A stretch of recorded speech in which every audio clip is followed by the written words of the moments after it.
Okay, so tonight's webinar, as you can see there from the slide, the first slide it's all about building your customer base. And this is one of a series of 8 webinars that I run. You can see them there, starting last week and the week before, really just about getting started in your first few weeks. And this is kind of carrying on from that, building your customer base. And then next week and the week after is more about the team building side of the business. So how to get started on team building, how to support your new team members and so on. And then the last 3, 6, 7 and 8 are kind of probably the most important things in the business, because to be honest, once you've learned how to put a catalogue out, once you've learned how to show somebody else the business, you know all of the skills that you need to know, all of the knowledge, if you like, is there. But what stops you building a huge business is yourself. When you look in the mirror, are you nervous about speaking to people? Do you get, you're not sure about putting your catalogues out? Maybe you're not feeling so well one day or something. So your attitude, a bit of personal development can make a huge difference to your success. So 6, 7 and 8, there's 3 sections on that because it is so important. And now, as I said briefly at the beginning, these are all recorded. So I know there's a few of you guys here just said you've only just started. So if you want to look through the getting started and the first 4 weeks webinars, you don't have to wait a month till we get round to them. I'll show you at the end of this where all of the recordings are. So if you wanted to go and have a look at last week's one or the week before, then you can certainly do that. But this week we're going to be talking about your customer base. So I'm going to explain, especially if you're new, you might have an idea of what a customer base is, but I'm going to explain and expand on that a little bit. I'm going to just start off by kind of asking why customers order from you. Why would people buy from you rather than going down the local Asda or supermarket or ordering stuff from Amazon or whatever? And I'm going to explain a bit about customer bonding and building a relationship with your customers and how important that is. And the result of this, and it's really not complicated, it's just kind of going through some easy things frequently and consistently and persistently we talk about. The result of all of that is a base of loyal customers who will order from you over and over again, which is fantastic. So, let me just ask the people now. I know some of you guys have only just started, so you may not even have your first customer yet, but can I just ask people to just type in on the chat box there, how many customers do you have? So these are, a customer is somebody, I would say, who has ordered from you at least once. Anybody want to share with us how many customers you've got? 6, John, well done, that's a good start. 300, Amanda. Dave Trowell, about 1,000. He basically delivers around the whole of Kent, I think. Katrina, 1,000. Sean, 700 online and 200 catalogues, fantastic. Keel started 3 hours ago, fantastic, good start, mate. Sue, 250. So I think that's fantastic. It really gives you a great idea there. Everybody starts off in exactly the same position as Keel. We start off with 0 customers. Maybe our mums promised to order from us or something like this. And Carol, yeah, Carol again, only just started. So we all start off with 0. And what you then do, and I'm going to show you what we do then, is start to find people who want to order from you.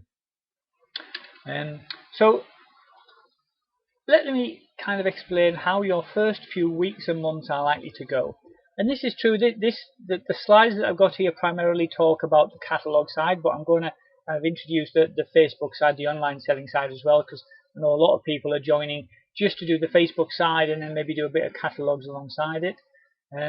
So when you first start off, and we've already seen 2 great examples there, Keel and Carol, you start off with 0 customers. And each week, what we recommend is that you deliver 200 to 250 catalogues a minimum to houses near where you live. If you've got more time and you want to get your catalogues out twice a week, so you're doing 400 to 500 catalogues a week, then you're going to build your customer base much quicker. And maybe you'll get 20 orders from new customers, and it varies a lot. Some people will go out, put 200 catalogues out, just get 1 or 2 orders. Other people will put them out and they'll get 10, 15, 20, 25 orders. And it doesn't really matter at the beginning, because at the beginning you're kind of starting to build your rapport. The important thing is to get those catalogues out. And so if you do that each week for 4 weeks, I'll talk about months here, but it's kind of 4-week period. at the end of your first 4-week period, the end of your first month, if you've been picking up 20 orders or so from new customers each time you put your catalogues around to different houses, then you'll have 80 customers by the end of your month. Now, as I said, this is very much an average, so if you get to the end of your first month and you're thinking, oh crikey, I've only got 50, or oh gosh, I've got 100, then don't panic. This is just to kind of represent how it goes. So everyone starts off at different speeds, and these are just averages really. But then in your second month, you go back to delivering the catalogues back to all the houses that you did at the beginning. Now, you will not deliver catalogues. So if there was somebody who kind of threw the catalogue away and said, oh, I don't want any more of these catalogues, please don't deliver anymore, then obviously you'd cross those out. If there was somebody that said, oh, thanks very much, I've already got a Kleeneze distributor and I'm really happy with them, they'll often wish you good luck because obviously they love the products themselves, but they'll say, no, thank you, I don't really want another catalogue. So you can cross that one off your list. So the second month, maybe you're delivering, of your 200 catalogues, say, you're delivering 20 to existing customers who ordered from you the first time and 180 to other houses. And out of those other houses, you will pick up orders. Now you might think, but hold on, why would somebody order from me the second time around when they didn't order the first time? Because the catalogue's probably exactly the same. There might be an extra, you might have an extra summer special, or it might have just been in the changeover of the catalogues or something, but generally it's going to be the same. And the reason is that there's all sorts of reasons why people don't get a chance to look through your catalogue the first time you put it through. If they work, if they've got family events on, they just don't have the time, so they put the catalogue out. And sometimes they're just saying, oh, I had a distributor a few months ago, but he didn't come around the second time. So they're just checking to see, is this new distributor going to be reliable? So maybe the second or the third time you put the catalogue around, they'll think, wow, this guy seems to be a bit more serious, so let's order from him now. So you might get then 10 orders from new customers out of your 180.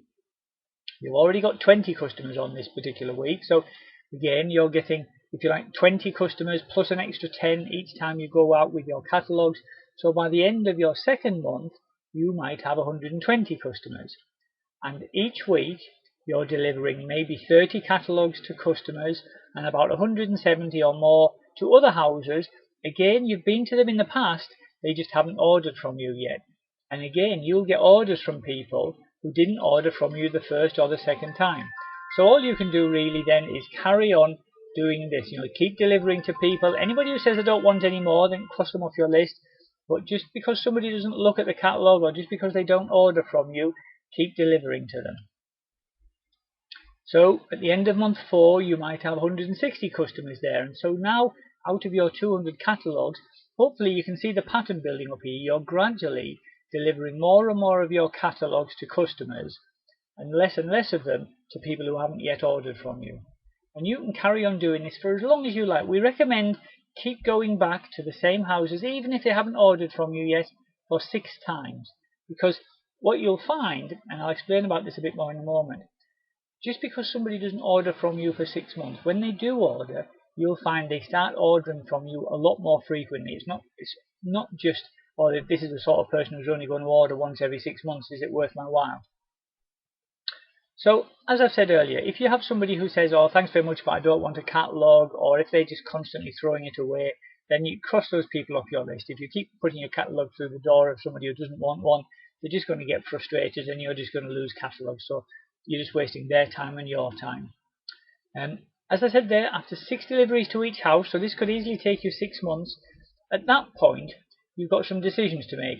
Normally, I would say people that haven't ordered from you, especially ones that haven't even looked at the catalogue, then now's the time to sort of cross those off your list and start to move to other areas to deliver your catalogues to. There are a couple of exceptions to that. If you've got a little cul-de-sac maybe and you've got a couple of customers on there and there's one of their neighbours who's looked at the catalogue 3 or 4 times, just hasn't ordered yet, then I think it's a good idea to keep delivering to that person, because one of the things that will happen is the customers who are ordering from you regularly, and if you're giving them good customer service and you're polite and friendly and saying hello to them regularly, they're going to start talking to their neighbours. So the person that didn't order but who's been looking at the catalogue regularly, after speaking to their neighbour and realising and finding out what a nice friendly person you are, you might then start getting an order from them. And as you're going up there anyway to deliver to the other two customers, it's not a huge, long way out of your way. If you were, if it was right at the end of a long road and you don't have any other customers up that way, then maybe then's a good time to cross that one off your list and use your time and your catalogues to find other customers. And I think it's a really good idea when you first start off, and it's much easier now with the dropship option, to place an order every single week. If you need to, pay a delivery charge. But as I said, you can do a dropship now. I'm not going to go into it in detail. If you're not sure how to do a dropship yet, and you guys who have only just started may not, speak to your sponsor. But doing a dropship is a way of if you're just building up your orders and it's taking you a while to get enough for the free delivery, then you can put a dropship in just so that you're not keeping your customers waiting for too long. And the importance of placing an order every week is that your customers want to realize that if they place an order, they get it delivered to them fairly quickly. If you've got customers who are placing an order and it's 3 weeks before you deliver to them, they're going to start thinking, oh, I'm not sure, I wanted to order something, but it's a gift for somebody and I probably won't get it in time. But if you're putting in orders every week and people are like putting the catalogue out on a Monday and you're delivering their goods to them on the Thursday or Friday, they're going to think, oh, this is so quick, it's brilliant. And they're going to order from you a lot more. As I've said there, customers really appreciate that prompt delivery. So, as I said earlier, depending on how much money you want to earn, after as many months as you want to keep going, you could have 800 customers. And if you were delivering 200 catalogues a week to 800 customers, so that's over your kind of 4-week period, your 200 catalogues, instead of at the beginning, if you remember, we were delivering maybe to 200 houses, we had no idea how many orders we were going to get. On average, if you have a good start, then you'll be getting about £1 per catalogue in orders. Often starts off a little bit below that, and then obviously as you kind of build up your customer base, you get up to the average and beyond. When you're delivering to your regular customers, you'll be getting £5, £10 or more per customer, per catalogue, because you're just delivering to people who order from you regularly.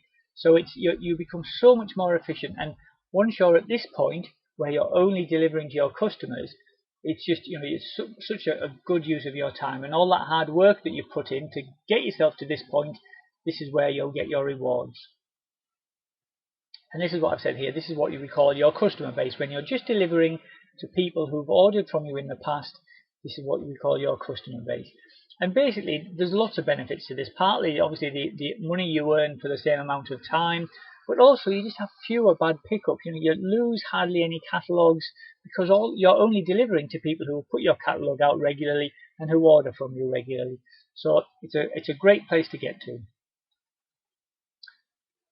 Okay, why would people order from us anyway? Can I just ask a quick question? For those of you, if you can remember, especially you guys who have just started recently, had you heard of Kleeneze when you first started? Good, thanks Carol. Anybody else remember when they first started, whether they had? Keel, brilliant, that's good, you'd obviously heard of it. Anybody else remember? Sue, yep, you'd heard of Kleeneze. I know I'd certainly had, my wife used to order. I think there's so many stories of people who had seen the catalogue. Yeah, Katrina, fantastic story. Great stories of people who've had the business, who've known about the business for a long time. What you will find is people will buy from you. Oh, hi Kay, nice to see you there. What you will find is people will buy from you at the beginning, just doing the catalogue side this is, even before they've met you, before they know your name, before they know anything about you, because they know the brand. They've heard of Kleeneze because their parents bought from us, their grandparents can have bought from you. It's a well-known and trusted brand. It was established in 1923, so over 90 years now. So one of the big benefits of being a Kleeneze distributor is people will recognise your catalogues even if they don't know you. But what happens is initially people buy from the catalogue because they know the brand. But once they bought from you, you go and meet them because you're delivering their goods to them, and you're reliable, you're polite, you're friendly, you're helpful, you get to know them, and they get to know you and like you. And what you'll find is that things change a little bit. What happens is they start buying from you instead of from the catalogue. And I hope you understand what I mean by that. Obviously, they're buying from the catalogue, but they become fiercely loyal to their distributor. Now, I know Sue Marshall, my sponsor, has been delivering to her customers for, well, it was 9 years, I think, when I first started, and I've been in the business for 7 years now. And customers just stay loyal to you. There's stories of people joining the business and thinking, oh, well, this is great. I know my auntie always orders from Kleeneze, and auntie saying, well, yes, that's all very well, but John's been delivering to me for years, so I'm going to keep ordering from him. So they're fiercely loyal, and that's what you're going to try to build when you first start up. So how can we reinforce that? How can we reinforce that they get to know you and like you and trust you? So what we do, and this is just a name I'm using, and it'll become evident in a moment, but basically you're getting to know your customers, you're bonding with them. Quick question, I know some of you have been on this before, but what is everyone's favourite word? Yeah, Katrina, of course. When you have somebody as good looking as Ian, then you almost don't need the catalogue. Okay, everyone else? Their own name, Katrina says. Anybody else got any ideas? What is everybody's favourite word? Friendly, that's a nice word. Success, that's a good word, Amanda. Empathy, sympathising, yeah. Themselves, yeah, Werner and Peter. Some great suggestions there. I'm going to suggest to you that people's favourite word is their name. If you say, I like that, Kate. I know where you're coming from there. And people like to hear their name. Kind of, because they get, their name sounds nice to them. They're obviously called it all the time. So people like to hear their name. So what's really important is when you get to an order form back from a customer, mostly, or not all the time, but mostly, they will write their name and address and contact details and so on the top. So when you get an order form from them, make sure you make a note in your round book when you're keeping your records of which houses you went to and whether they looked at the catalogue, who you got an order from and so on. Write down the customer name in your book. And I recommend you actually do it at that time when you pick the order form up. You're going, woo, just got myself an order, new customer. You can write their name down in your book at that point. And then when you're going back to obviously deliver the order to them, you can knock on the door. Oh, hello, Mr. Johnson. It's Chris from Kleeneze. I'm just delivering your order. And she's sort of, oh yeah, hi Chris. So she's starting to get to know your name. But the following month, and this is where I find it comes in really, really useful. The following month, when you're delivering the catalogue, as you're walking down the street, you might have 10 or 15 houses where you didn't get orders from last time. But you'll have an order for Mrs. Johnson, let's say, at number 27. So just check your notes, and as you're going up to it, if you happen to see Mrs. Johnson in the garden, or washing the car, or putting up out the washing, or whatever she might be doing, or even just through the window, always just cheery wave. Oh, hello, Mr. Johnson. How are you? And the reason for this is I remember this very clearly. When I was doing an area once, I had a customer say to me, oh, thanks very much, but I already get a Kleeneze catalogue.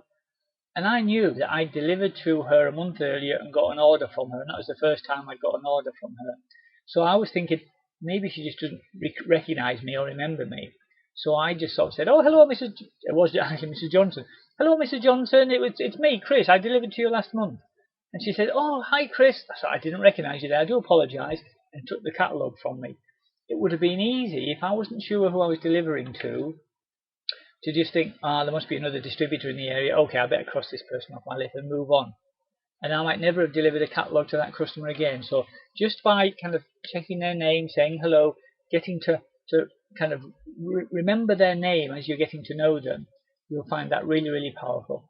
And you should use their name every time you see them. So when you deliver an order to them, if you see them, if you have to knock on the door to collect a catalogue because they've forgotten to put it out, I always just knock on the door and say, oh, hi, Mr. Johnson, it's Chris from Kleeneze. Have you finished with the catalogue I dropped in? 9 times out of 10, they just say, oh, Chris, I'm really sorry. I've put it out here ready to put out and I just forgot. Again, you're just mentioning their name. You're kind of building that little bit of rapport with them. And often what you'll find is, depending on obviously the size of your town, if you're in the middle of London or Manchester, it might not be as frequent. But I live in a kind of a smallish market town, and I pretty much every time I go into town, I will see one of my customers in the shops, in a cafe, in the bank or something, And at the beginning, you're often thinking, oh, crikey, I know that lady. And you just can't quite sort of pick her name because you're used to seeing them on the doorstep, or you're normally reading your notes. But after a while, you get to know them. And you'll sort of say, oh, hi, Mr. Johnson. Hi, Mr. Smith. How are you? Oh, hello, Susie. How are things? And it's just a great way to reinforce that rapport with them.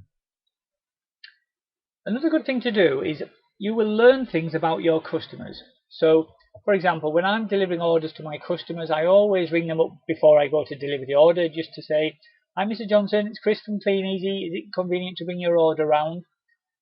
And sometimes they will say, oh, crikey, I'm sorry, I've just got back from hospital because my husband's had to go in for a checkup. Is it possible to do it tomorrow or something? So you say, oh, yes, of course. When you go back the next day, it's always worth just making a little note and just saying things like, oh, how's your husband? You said he was in for a checkup yesterday. Just kind of showing that you care and that you've got an interest in them. Because then they, if they're worried about something, or they, even if they just, oh yeah, he was fine, it was just a regular checkup, he goes every 6 months, but he's absolutely fine now. But you're showing them that you've got an interest in them and that you care, and that's really, really important. If they've got a dog, I mean, whether you like dogs or not, if I go to a customer and they've got a dog, I always pat the dog, say hello, and ask what the dog's name is. I can't remember how many dogs there are on my round, but pretty much I know the names of most of them. Because if they've got a dog, they love dogs. So if you see them with their dog, you love dogs as well, because you'll start to build that rapport with the customer because you've taken the trouble to remember the name of their dog or their children or their husband or whatever it is that might be important to them at the time you're talking to them. Another great thing to do is looking out for special occasions. So quite often, if you're going to a customer's door, you'll see some cards in the window. And I always ask people, oh, is it somebody's birthday? Now, sometimes it might be a bit unfortunate. It might be a bereavement or something. It gives you the chance to apologise and say, oh, I'm really so sorry to hear your bad news. But mostly, it's a birthday or an anniversary or something like that. I always like to congratulate them, and I always make a note next to my customer's details of Joan's birthday on June the 17th or whatever it might be. And the following year, I will always say happy birthday to them, and a lot of customers. I mean, I've got customers now who order from me pretty much every time, and I'll buy them a birthday card, and you can see them sort of think, oh my God, Chrissy, this guy just brings my Kleeneze catalogue around, and he's remembered my birthday. Christmas is a great thing. If you haven't been through a Christmas yet, I know some of you guys have only just joined, so obviously you haven't. One of the biggest things you can do at Christmas to boost your business and to build that rapport with your customers is to buy some Christmas cards. Kleeneze do a huge choice of Christmas cards when the catalogue comes out in a few weeks, in a couple of months maybe. So if you've got 200 customers, you can buy 200 Christmas cards, and don't buy them all on the day before you want to put them out because it will take you forever to write them all. But handwrite them with their name. Merry Christmas, Mr. and Mrs. Johnson, from Chris and Sarah, your Kleeneze distributors, or Kleeneze. I always put just in brackets Kleeneze. And you almost guarantee that you will get a real boost to all of your orders when you do that. And you don't have to just limit it to Christmas. So we often do Easter cards for our customers as well. Not every single time that we put the catalogue through, because then it just becomes a bit obvious over the top.